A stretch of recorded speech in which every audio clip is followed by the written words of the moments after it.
고린도전서 1장 18절에서 25절입니다.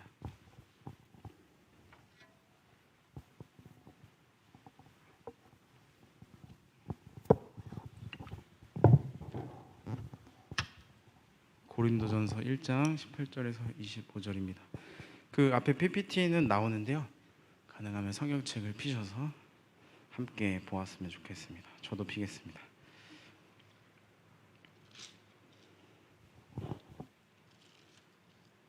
이게 소리가 왜 안 나죠? 넘기는 소리가 왜 안 나는 거예요? 자, 함께 18절부터 우리 교독합시다. 제가 읽겠습니다. 십자가의 도가 멸망하는 자들에게는 미련한 것이요 구원을 받는 우리에게는 하나님의 능력이라.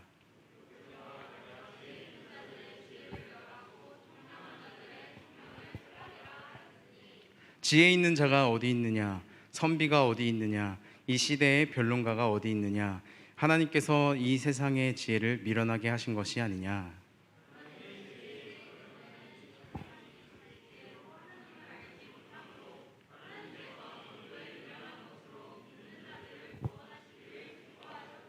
유대인은 표적을 구하고 헬라인은 지혜를 찾으나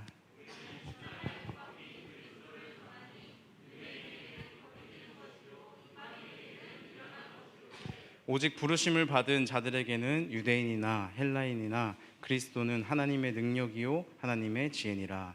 하나님의 어리석음이 사람보다 지혜롭고 하나님의 약하심이 사람보다 강하니라. 아멘. 잠깐 제가 기도하겠습니다. 사랑의 주님, 감사합니다.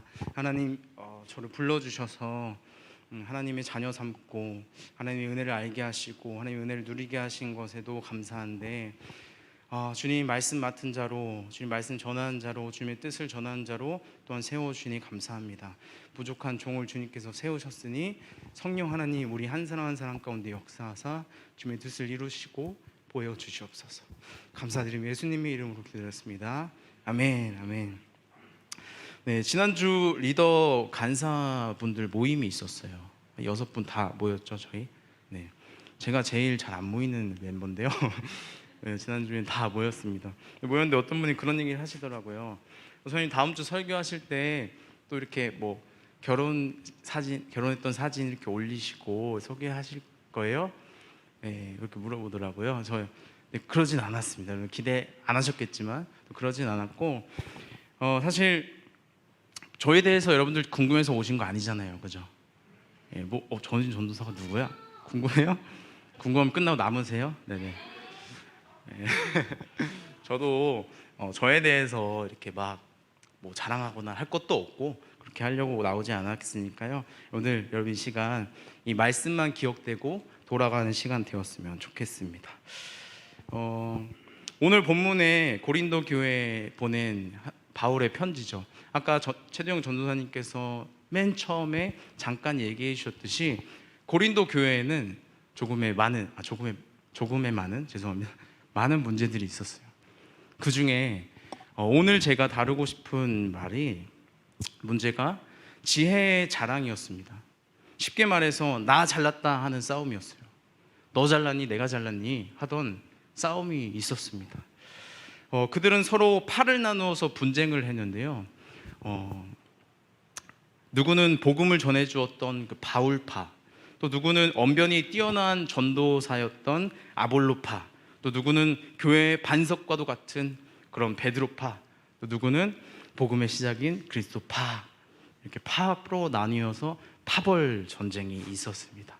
이것은 단순히 그냥 사람들이 끼리끼리 모여서, 친한 사람들끼리 모여서, 마음 맞는 사람들끼리 모여 있는 것만이 아니었습니다. 이것은 방금 얘기했듯이 지혜의 자랑이었어요. 자신이 어떤 지혜를 가지고 있고 자신이 얼만큼 잘났는지를 자랑하는, 또 자신의 정체성을 이 팔을 나누어 대변하려고 하던 그런 모습들이었습니다. 그래서 바울은 이 사실을 듣고 아주 한탄스러웠을 것이에요. 전해 들었거든요. 바울이 이 사실이 고린도 교회에 이런 문제들이 있습니다 라고 전해 들었을 때 바울은 한탄스러웠을 것입니다. 그러라고 준 복음과 세례가 아니었기 때문이죠. 그래서 바울은 자신이 많은 이들에게 세례를 베풀지 않았다는 그 사실을 감사할 정도였어요. 왜냐하면 내가 누구에게 세례를 받았으니 난 누구 파다 라고 얘기했으니까요. 이들은 왜 팔을 나누어 분쟁을 했을까요? 이들은 단순히 공동체성을 형성해서 끼리끼리 뭉치고 또 거기서 안정감을 찾고 이런 수준이 아니었습니다. 그것도 문제지만 그것을 느끼기 위해서 팔을 나눈 것이 아니었습니다. 앞서 말했듯이 이들은 자신을 자랑하기 위하여서, 자신을 자랑하길 원해서, 지혜의 자랑을 하기 위하여서 팔을 나누어서 끼리끼리 뭉치고 또 싸움을 벌였습니다. 그들은 자신들의 지혜를 앞세워서 자신들을 드러내길 원했고, 자신의 정체성이 거기 있음을, 또 자신들이 더 대단함을 나타내고 싶었습니다. 특히 당시 사람들은 지혜를 찾았습니다. 헬라 문화가 그러했는데요, 자신들의 지혜를 자랑하고 자신들의 지혜로운 선생을 자랑하며 자신들의 정체성을 확립해갖고 드러내고 형성했습니다. 그들은 소위 말빨이라고 하는 것이 그들의 지혜였어요. 없는 것도 있는 것처럼 말빨로 앞세워서 이겨내고, 또 말빨로 앞세워서 뭔가 드러내는 것이 그들이 말하던 지혜였습니다. 그래서 본문 앞에 17절에 바울은 이렇게 얘기하는데요, 제가 읽겠습니다. 그리스도께서 나를 보내심은 세례를 베풀게 하려 하심이 아니요 오직 복음을 전하게 하려 하심이로되 말의 지혜로 하지 아니함은 그리스도의 십자가가 헛되지 않게 하려 함이라. 바울은 말의 지혜로 복음을 전하지 않았다고 얘기합니다. 바울은 그들과 같이 말의 지혜로 복음을 전한다면 오히려 그리스도의 십자가가 헛되어질 것을 알고 있었기 때문입니다. 그가 말하는 말의 지혜는 당시 사람들이 뽐내던 그 말빨을 의미합니다. 그들에게 중요한 것은 어떤 내용이 아니라, 그 핵심이 아니라 말빨을 얼마나 잘 뽐내느냐, 어떻게 말로 승리를 하느냐, 이것이 그들에게 중요했습니다. 그래서 그들이 열심을 내는 것은 그것을 잘 포장하는 일이었어요. 그것이 그들이 찾던 지혜였습니다. 바울은 이 말의 지혜, 세상의 지혜의 문제를 오늘 본문에서 다루고 있는데요, 오늘 본문을 읽을 때 지혜라는 키워드가 있다는 사실을 같이 기억하면서 좀 살펴봤으면 좋겠습니다. 오늘 본문 18절에 십자가의 도라는 말이 등장합니다. 십자가의 도 많이 들어보셨죠? 여기서 도라고 번역된 말이 사실은 로고스, 혹시 들어보셨어요? 로고스라는 단어는 말씀으로 많이 번역돼요. 그러니까 십자가의 도, 십자가의 말씀. 바울은 지금 십자가의 말씀에 대해서 얘기하고 있습니다. 바울은 이 십자가의 도, 십자가의 말씀, 십자가의 복음, 십자가의 메시지가 전해졌을 때 멸망하는 자들에게는 미련한 것으로 치부되어 버렸고, 구원받는 우리에게는 그것이 하나님의 능력이라고 선포하기 시작합니다. 여러분들이 이 사실을 아멘으로 받으시나요? 십자가의 복음이 하나님의 능력이라는 사실을 여러분들 아멘으로, 믿음으로 받으시나요? 아멘, 감사합니다. 바울은 19절에서 20절에 이사야서의 말씀을 인용하면서 하나님께서 세상의 지혜를 패하시고 미련하게 하신다는 말씀을 전하고 있습니다. 바울이 지금 무엇을 말하려고 하는지를 알 수 있는 대목인데요, 빌드업이죠. 세상에서 있는 세상의 지혜, 말의 지혜가 어디 있느냐. 선비는 서기관을 말해요. 당시에 서기관, 율법을 관리하던, 율법을 나누던 선생님들, 또 변론가는 이상적인 것을 추구하고 내가 이해가 되어지는 것, 합리적인 것을 따르던 사람들입니다. 그래서 언변에 능통하고 또 포장하던 일을 지혜라고 생각하던 사람들이죠. 그들의 지혜, 진정한 지혜자가 어디에 있는지 바울은 묻고 있습니다. 물어보는 뉘앙스가 어때요? 그냥 진짜 궁금해서 어디 있으면 좀 알려주세요, 이런 내용이 아니라 없다는 거죠.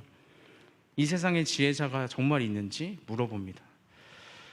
우리가 있다고 해도 하나님이 미련하게 하셨다고 말하고 있죠. 바울은 이렇게 이사야의 말씀을 가져와서 말하는 근거가 무엇인지를 계속해서 얘기하고 있습니다. 이어서 21절을 보니까 우리가 생각하던 지혜와 달리 바울은 하나님의 지혜를 말하기 시작합니다. 이때까지는 그들 안에 있던 지혜, 그들이 말하던 지혜, 그들이 추구하던 지혜, 말의 지혜를 계속해서 따졌다면 바울이 하나님의 지혜라는 개념, 하나님의 지혜를 그들에게 말해주고 있습니다. 단순히 이 땅에서 자신들이 내세우고 자신들을 드러내고자 했던 지혜의 수준이 아니라 하나님의 수준, 하나님의 지혜가 있음을 알려주고 있습니다. 이렇게 하나님의 지혜, 세상의 지혜를 나누는 이유는 급이 다르기 때문이죠.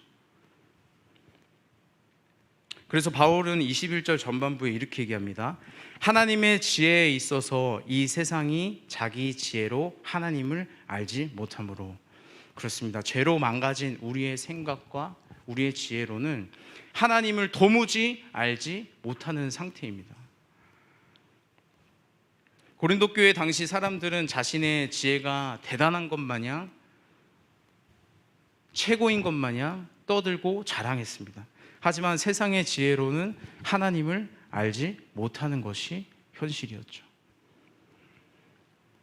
같은 맥락에서 25절에서 오늘 본문 마지막에 25절에서 이렇게 얘기합니다. 하나님의 어리석음이, 하나님 편에서의 어리석음이 사람의 지혜보다 지혜롭고 하나님의 약하심이 사람의 강함보다 강하다고 이야기합니다. 그래서 21절 후반절에 이렇게 계속 얘기합니다. 하나님께서 전도에 미련한 것으로 믿는 자들을 구원하기를 기뻐하셨도다. 아멘. 하나님께서는 세상의 지혜로운 하나님께서는 사람들이 세상의 지혜로, 자신의 지혜로, 자신의 하찮은 지혜로는 하나님을 알 수가 없기 때문에 하나님께서는 그를 알려주시기 위하여 한 가지 방법을 택했는데 그것은 미련한 방법인 전도였습니다. 하나님은 전도를 통하여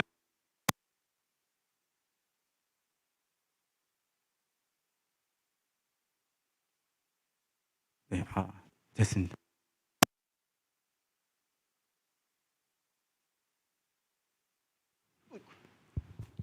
네네. 터지는 거 아니죠? 하나님께서는 사람들에게, 하나님을 찾을 수 없던 그 사람들에게 지혜를 주시고자 한 가지 방법을 마련했는데 그것은 미련한 방법인 전도였습니다. 전도라는 것은 사실 선포의 내용이에요. 내용을 쫓지 않고 포장하기 바빴던 사람들과 달리 하나님 편에서 미련했던 그 방법은 선포의 내용이 중요했습니다. 즉 우리로 생각하면 사실 설교라고 할 수 있겠는데요. 사실 설교가 우리가 생각해도 그렇게 효과적이진 않아요. 그죠? 하나님 말씀이 전해지고 들려지고 가르쳐지는데 우리 생각에도 그렇게 효과적이지만 않습니다. 저만 해도 지금 PPT도 잘 안 쓰고, 그죠? 근데 하나님께서 택하신 방법은, 그 미련한 방법은 전도, 즉 설교라고 할 수 있는데요. 이 미련한 방법은 마치 말씀이 육신을 입고 이 땅에 오신 우리에게 보이신 예수 그리스도와 같습니다.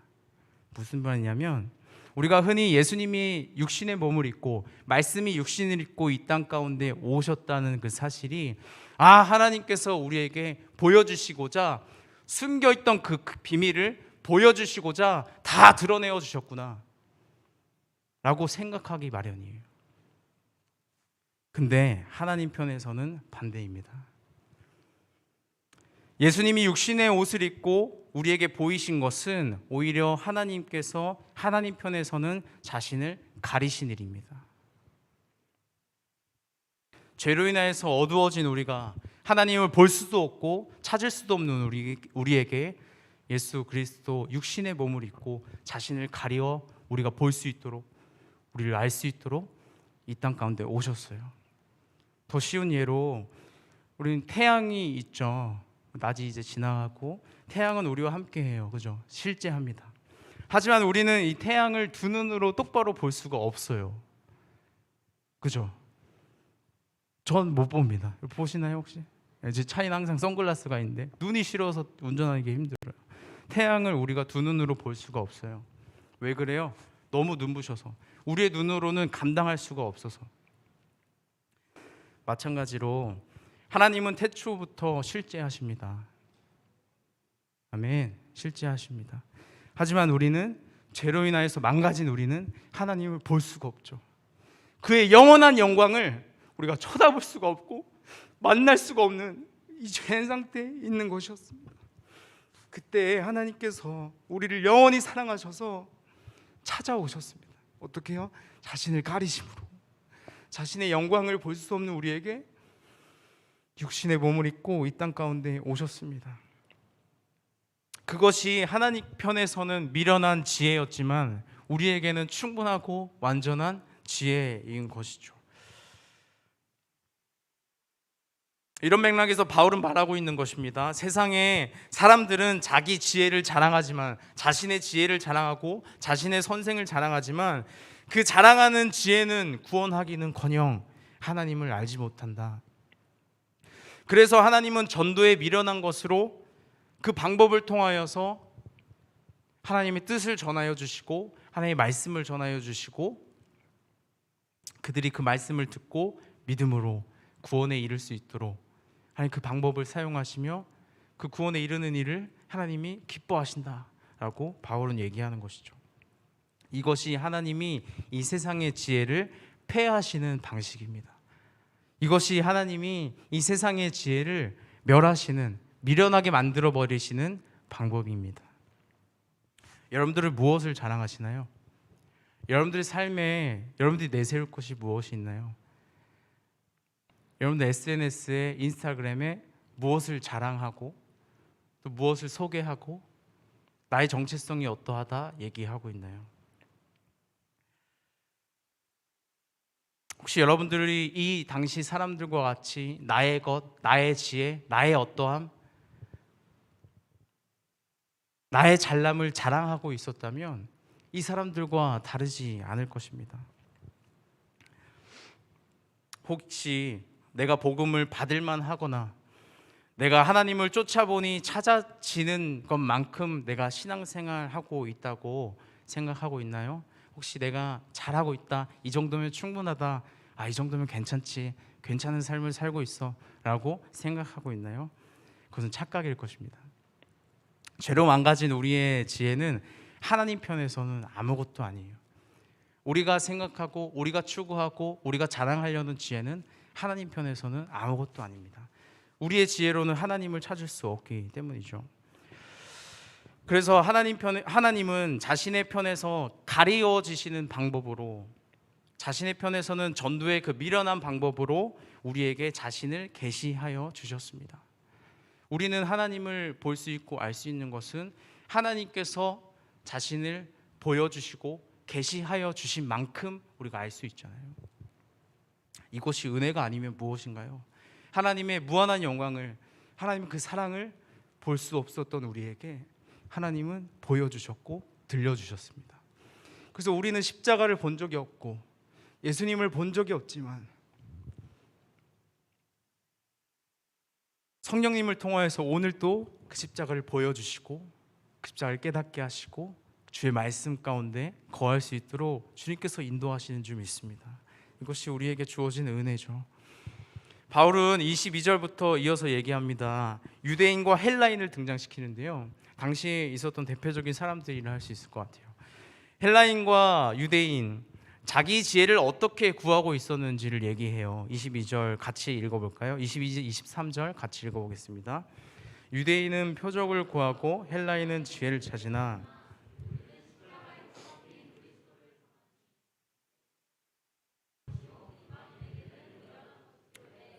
먼저는 유대인은 표적을 구했습니다.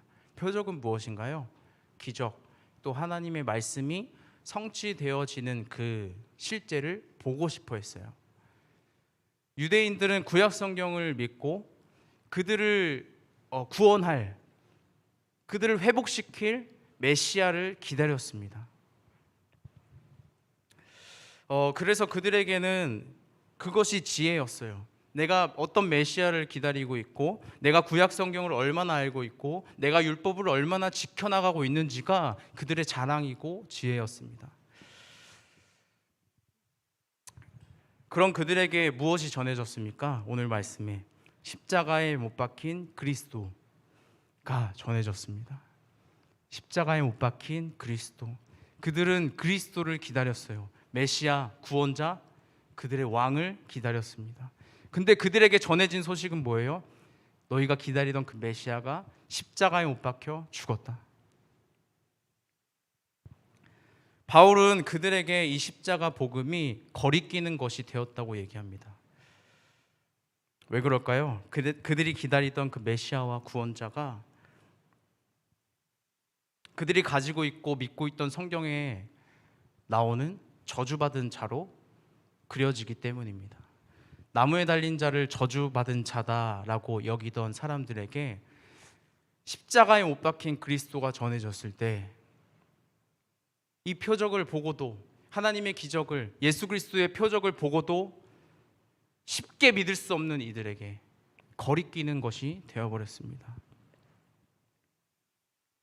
사실 그들이 기다리고 그들이 찾고 그들이 정말 원하던 왕은 예수님의 모습이 아니었습니다. 멋있는 왕, 큰 능력과 지혜로 자신들의 정말 정치적인 그 압제 속에서 구원해 주기를, 멋있게 등장해서 구원해 주기를 바라던 그들의 속내가 있었습니다. 그것이 자랑이었고 그들의 지혜였죠. 근데 정말로 하나님께서 복음, 예수 그리스도, 메시아를 보내주시니 그들에게 거리낌이 되었어요. 왜 그러냐면 이전에 그들이 가지고 있던 그 메시아, 그 이전에 그들이 소망하던 구원자는 예수님의 모습이 아니었기 때문입니다. 그래서 사실 그들이 추구하던 왕은, 그들이 추구하던 메시아는 하나님과는 멀리 있는 우상이었습니다. 그들이 원하는 모습, 그들이 원하는 메시아를 찾았기 때문이죠. 그래서 그들에게는 계속 거리낌이 되는 거예요. 하나님께서 하나님의 아들임을 고백했던 군종과 같이 이 고백들이 넘쳐나고 예수 그리스도의 복음이 계속해서 퍼져나가고 예수 그리스도가 실제인 것만 같은 모습들이 보여지기 때문에 그들에게는 거리낌이 되었습니다. 여러분들, 유대인은 표적을 구했어요, 그죠? 근데 표적을 보면 우리가 믿음을 구할 수 있을까요?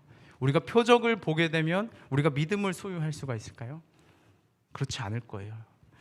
유대인들도 알다시피 그들의 신앙의 선조, 그들의 조상들이 이스라엘 백성들은 그렇지 못했기 때문입니다. 우리 역시도 그렇지 못할 것이고요. 열재앙과 홍해의 기적을 보고도, 단편적으로 보고도 단 며칠 만에 하나님을 원망하던 사람들이 그들이었어요. 그들이 원하던, 그들이 찾던 세상의 지혜가 그러했습니다. 하나님이 약속을 성취해 주시는 것을 보고도 곧바로 잊어버리고 그저 자신들이 원하고 더 좋아 보이는 삶을 찾고 구하고 추구하던 것이 그들의 선배였어요. 그들 역시도 다르지 않습니다. 이것은 자신의 지혜를 가지고 우상을 만든 것입니다. 이 구약의 말씀들을 그들은 가지고 그들이 자신이 원하던 우상들을 그려내고 자신들이 원하던 메시아, 자신들이 원하는 구원자의 모습을 그려내고 그를 기다렸습니다. 그러니 진짜 메시아가 오셨을 때 그들은 알지 못하고 알려져도 거리끼는 것이 되었죠. 이스라엘 백성들은 자신을 드러내어 주셨던 하나님을 보고도 알고도 그들 하나님과 동행하고도 금송아지를 만들고 또 놋뱀마저도 우상시했던 것이 그들의 현실입니다. 사실 우리도 크게 다르지 않을 것 같아요. 매주 예배를 드리고 또 오늘같이 토요일날 모여서 또 예배 드리고 평일날 여러분들 묵상의 시간을 갖고 하나님과 대면하는 시간을 갖고 하나님의 말씀, 하나님의 역사하심을 보고도 우리의 삶 가운데 내가 원하는 하나님의 일하심을 찾고 내가 원하는 하나님을 만들고 있진 않은지 우리가 좀 생각해 보아야 합니다. 로마서에서는 그런 우리를, 죄인들을 이렇게 평가합니다. 로마서 1장 18절에서 23절을 좀 긴데요, 우리가 함께 좀 읽어봤으면 좋겠습니다. 18절입니다. 하나님의 진노가 불의로 진리를 막는 사람들의 모든 경건하지 않음과 불의에 대하여 하늘로부터 나타나나니 이는 하나님을 알만한 것이 그들 속에 보임이라. 하나님께서 이를 그들에게 보이셨느니라. 장세로부터 그의 보이지 아니하는 것들 곧 그의 영원하신 능력과 신성이 그가 만드신 만물에 분명히 보여 알려졌나니 그러므로 그들이 핑계하지 못할지니라.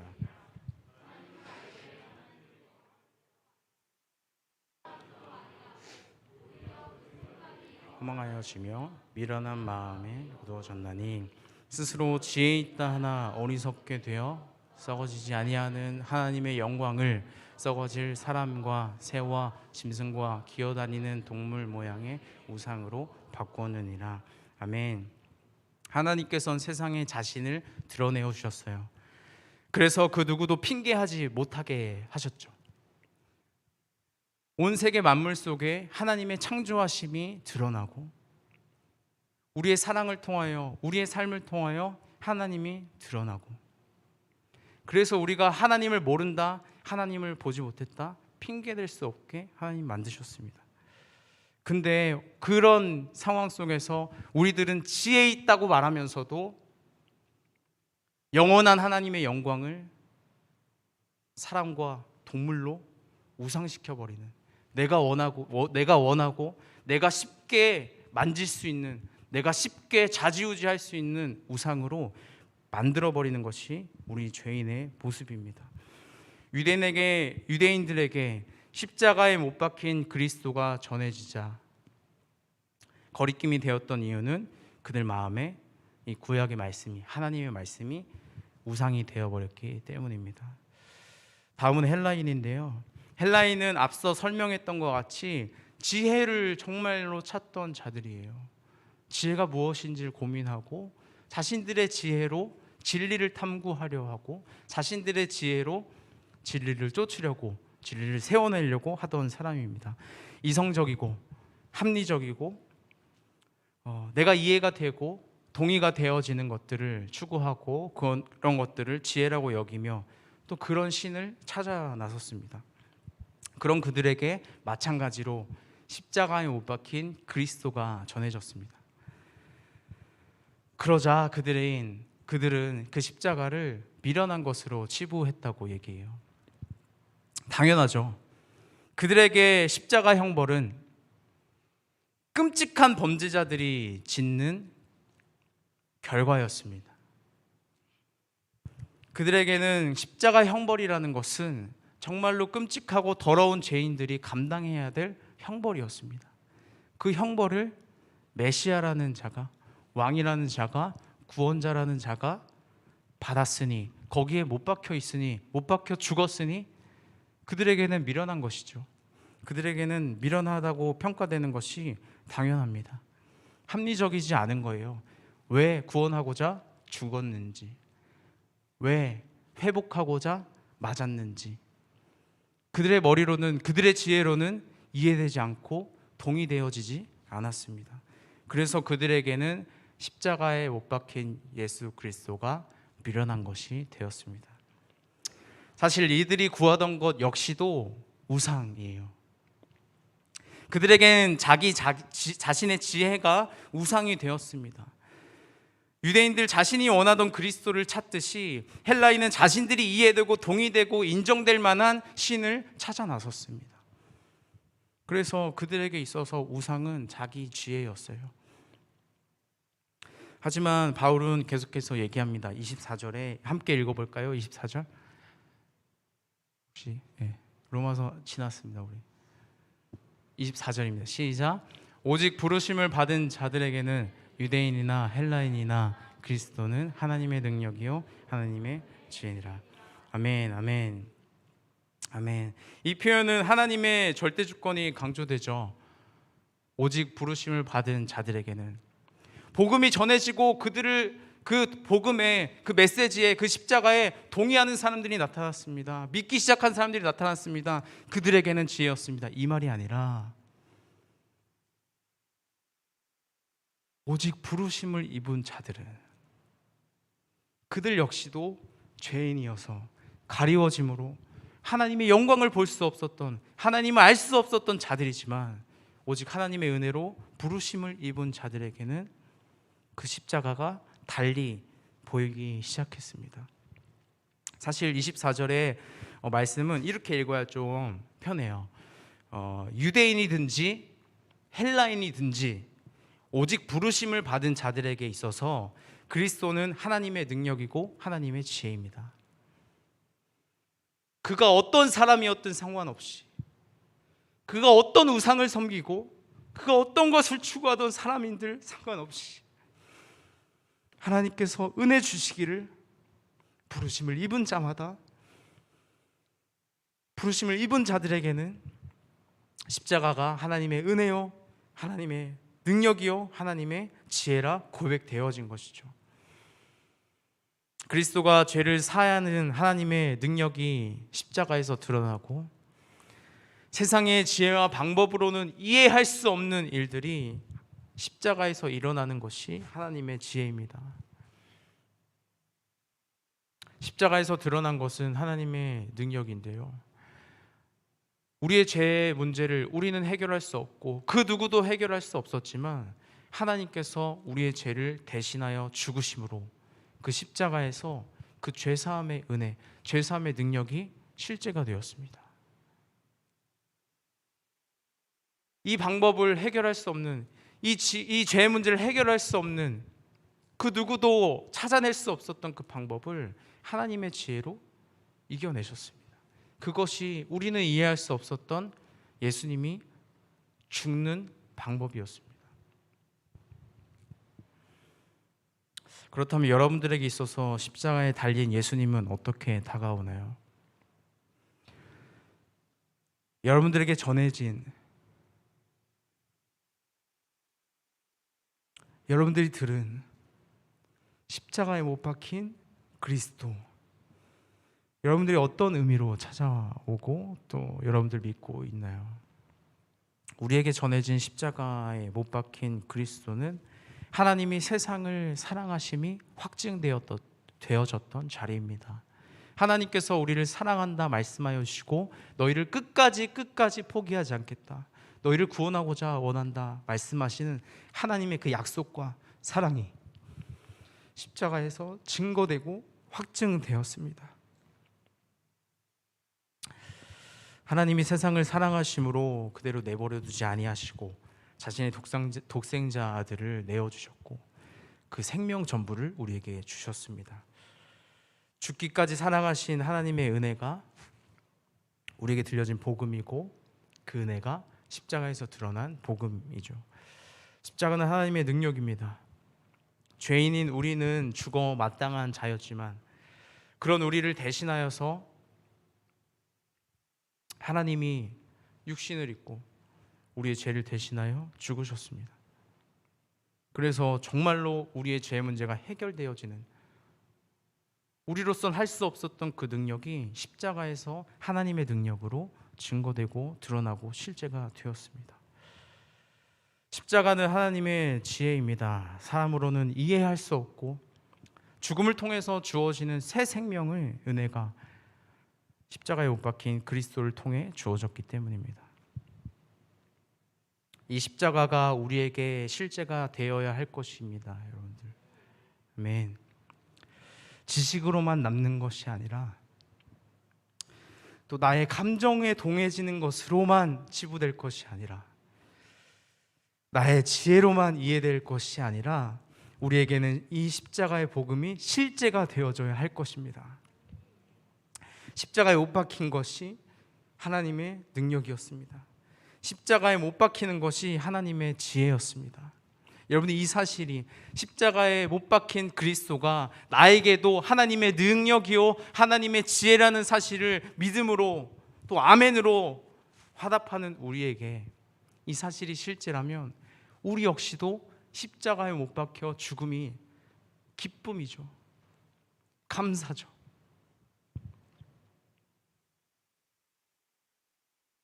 그래서 바울은 그렇게 고백하는 거예요. 내가 날마다 죽노라. 또 예수님과 함께 내가 십자가에 함께 못 박혔다. 이제 내가 사는 것이 아니다. 예수 그리스도 내 안에 사는 그 믿음 가지고 내가 살아간다. 오늘 마지막으로 다시 한번 질문하겠습니다. 여러분들에게 있어서 십자가에 못 박힌 그리스도. 어떻게 고백하고 계시나요? 기도하겠습니다. 사랑의 주님, 감사합니다.